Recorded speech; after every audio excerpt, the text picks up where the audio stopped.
Hello, ladies. Say hi. Hi. Can they see me? Yes. Okay. We'll go back and forth between us. Yay! Hello, ladies. Hey, little ladies.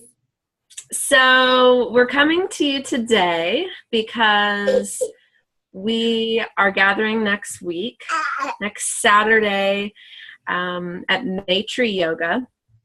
And so I'm just going to share with you a little bit about me and Kimberly working together with you guys next week. We're really excited.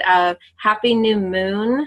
It's also the Chinese New Year today, and the post-Mercury retrograde season is ending all today. So it's a big day. It's exciting. I can feel this amazing energy, and I'm sending all my love to you guys. So I'm just going to share with you part of my intention for coming together with all of you wonderful ladies next week. And it's so that we all walk away with tools for alchemy in our life, tools of transmuting energy that we're experiencing so that it accelerates our consciousness. So that's what I truly want to bring for everybody as a gift with these tools. And I want to read something to you that we're going to be exploring next week as well. And it's about listening to the emotions. Bitterness shows you where you need to heal, where you're still holding judgments on others and yourself. Resentment shows you where you're living in the past and not allowing the present to be as it is. Discomfort shows you that you need to pay attention right now to what is happening because you're being given the opportunity to change, to do something different than you typically do. Anger shows you what you're passionate about, where your boundaries are, and what you believe needs to change about the world. Disappointment shows you that you've tried for something, that you did not give it apathy, and that you still care. Guilt shows you that you're still living life in other people's expectations of what you should do. Shame shows you that you're internalizing other people's beliefs about who you should be or who you are, and that you need to reconnect with yourself. Anxiety shows you that you need to wake up right now and that you need to be present, that you're stuck in the past and living in the fear of the future. Sadness shows you the depth of your feeling, the depth that you care for others and the world. So I just wanted to share that with you as just what we're going to be exploring a little bit next week on my portion. And I'm so excited that Kimberly is with us. She is calling in with me today from Denver, Colorado.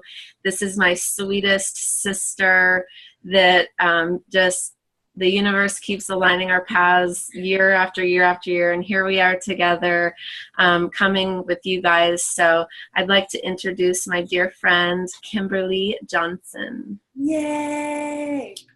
By the way, it's cutest, sweetest transition into breastfeeding. Whoa!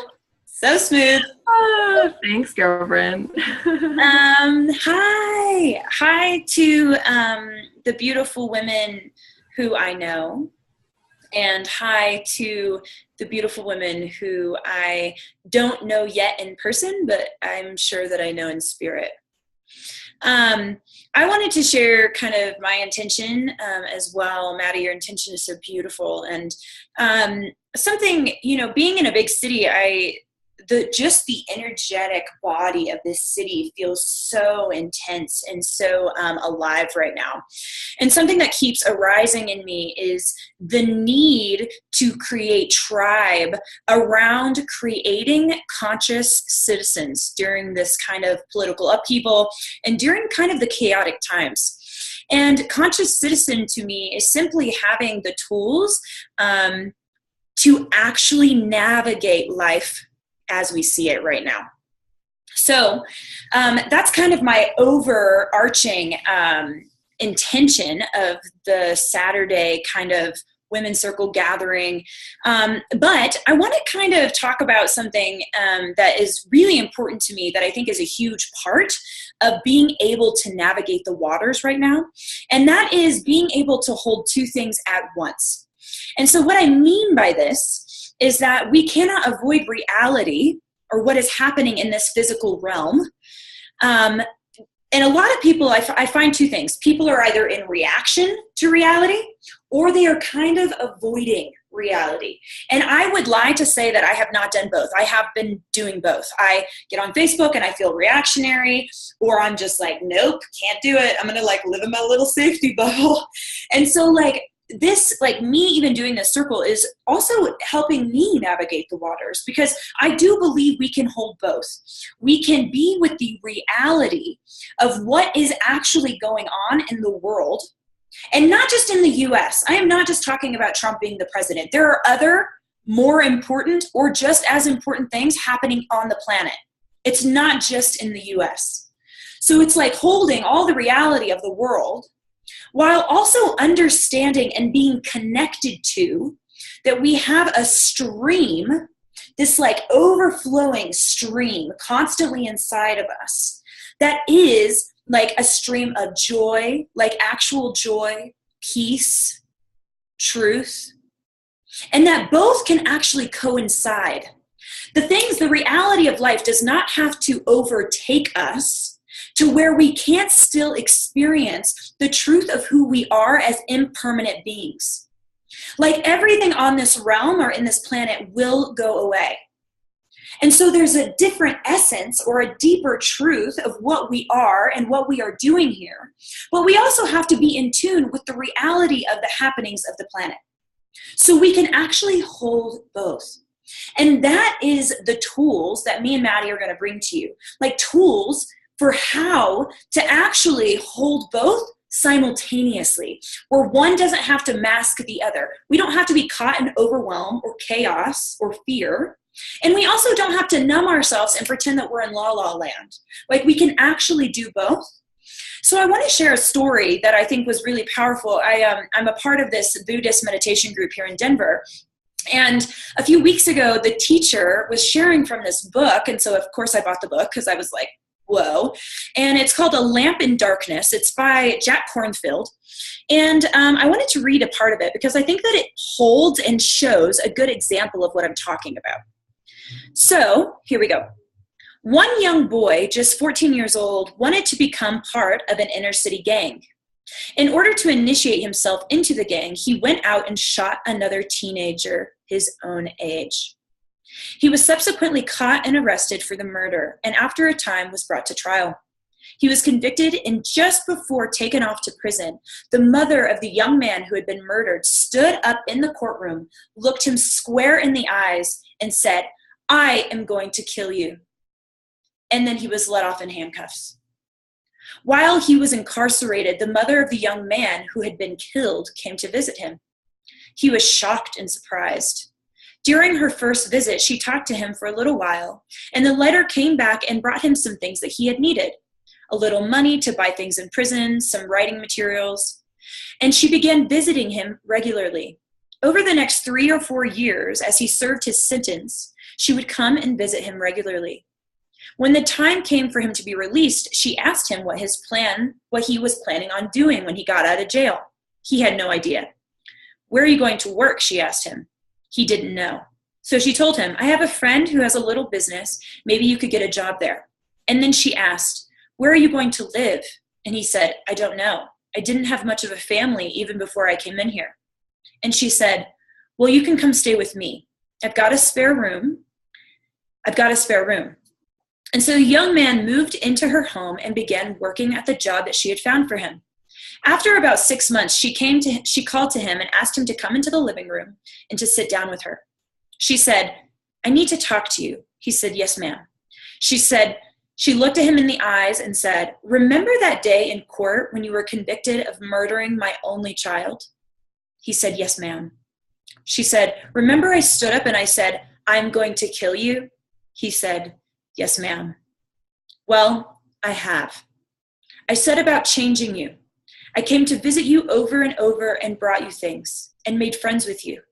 And when you got out, I took care of you and got you a job and a place to live, because I didn't want the kind of boy who could coldly murder my son to still be alive on this earth. And I have done it.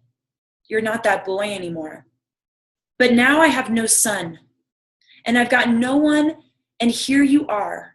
And I wonder if you would stay with me and live with me for a time. I can finish raising you as my own son. And if you would like, and if you would accept, I would like to adopt you.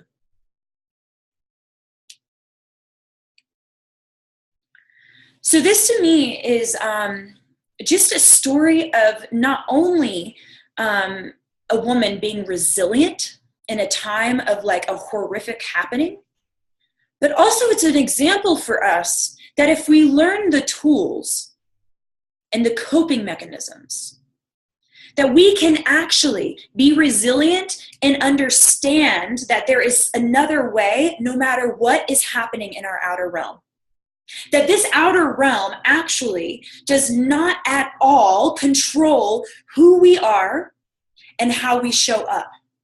And it actually does not even control what our lives look like. We get to choose those things. It's true that the outer circumstances might change, and they are currently changing. And that is life. It is also the acceptance of that change is the only constant. It is not like, oh, when or if things change, or like if things change. It is when things change. Like, will I have the tools and the coping mechanisms to be with that change, to be in action instead of reaction, to be grounded in the truth of who I am and not get lost in the sea of chaos? So that is what Saturday is about. I had other intentions, but this honestly is like mostly what my brain is thinking about. And so I want to bring it to you guys. I brought it to a circle here 2 nights ago. And it's so powerful, and I'm so excited. And I'm so excited to see all the loves that I haven't seen and hug you and touch you. And also I'm so excited to meet all of the amazing women who have joined Circle since I left Arkansas. And honestly, like, my heart is just like, it's kind of exploding. And even to have Maddie here with me and to be like working in sisterhood with her and knowing that we're just like bringing something to the community is very exciting. So I love you. I can't wait to see you. And Maddie, I'm going to let you close off, girl. Cool. Thank you so much, Kimberly. Thank you. I'm so excited for next week. I'm excited to see all of you ladies as well. It's been a few weeks. And I just wanted to kind of close off with saying too that as we are adding increase and value to others around us in our community, that the universe truly provides and begins to add increase in our personal lives, regardless of the outside and what's going on around us. So next week, next Saturday morning at Maitri Yoga, we're going to start at 10:15.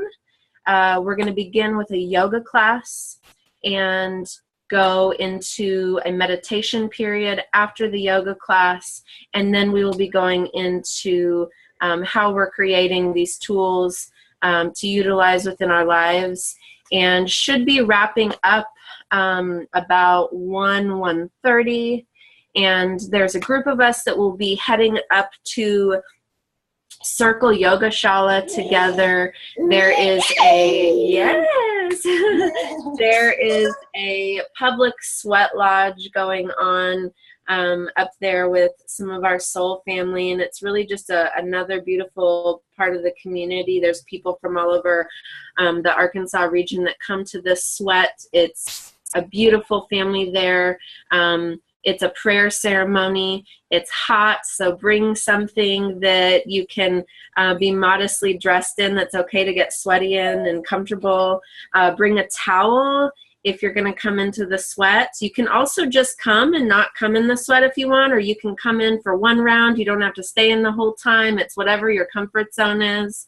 And so there will be people carpooling up there after that for the sweat. So if you're interested in one or both, it doesn't matter. We're so excited to see you guys. We love you very, very much.